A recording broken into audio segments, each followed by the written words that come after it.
শুরু হয়েছে শুরু বলো।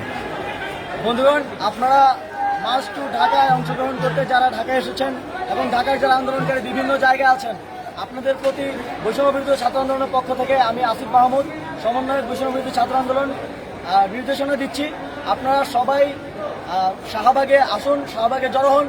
আমরা শঙ্কা করছি যে বাংলাদেশে গণতান্ত্রিক ব্যবস্থার উৎখাত করে মার্শাল ল জারি হতে পারে, অর্থাৎ সামরিক শাসন জারি হতে পারে। আমরা গতকাল রাতেই ঘোষণা করেছি সামরিক শাসন কিংবা ফ্যাসিবাদকে সার্ভ করে এই ধরনের কোনো শাসন আন্দোলনরত ছাত্র জনতা মেনে নেবে না। আমরা এ বিষয়ে আমাদের ছাত্র জনতার যে ঘোষণা সেটি শাহবাগ থেকে দেব। আপনারা সবাই শাহবাগে আসুন, যে যেখানে আছে ঢাকার মিছিল নিয়ে শাহবাগে আসুন। ইতিমধ্যেই সব জায়গা থেকে খুনি বাহিনী তাদের অবস্থান সরিয়ে নিতে শুরু করেছে, কিন্তু আমরা এদেশে জনতার সরকার চাই, কোনো সামরিক শাসন আমরা এদেশে চাই না। সামরিক শাসন যখনই এসেছে বাংলাদেশের ক্ষতি করে গিয়েছে, আমরা কোনো প্রকার সামরিক শাসন চাই না। এবং আমরা জানি আমাদের যে সামরিক ব্যবস্থা আছে, যে সেনাপ্রধান আছেন তিনি শেখ হাসিনার আত্মীয় হন। এই আত্মীয়তার সম্পর্কের মধ্যে যে কোনো ধরনের ক্ষমতা হস্তান্তর হলে সেক্ষেত্রে তার ফ্যাসিবাদকে সার্ভ করবে বলে আমরা মনে করি।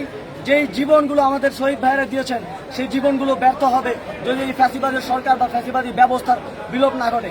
আমরা এই ফ্যাসিবাদী ব্যবস্থার বিলোপ চাই, শুধু ব্যক্তি হাসিনার পতন সেটা সম্ভব না।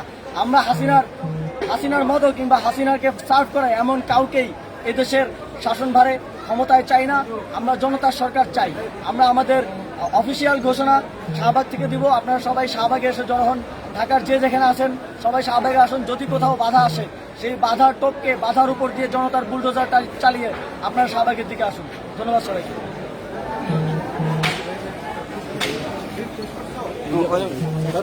গুলি করতেছে এটা একটু আপডেট দিয়ে সবাই জানাবেন।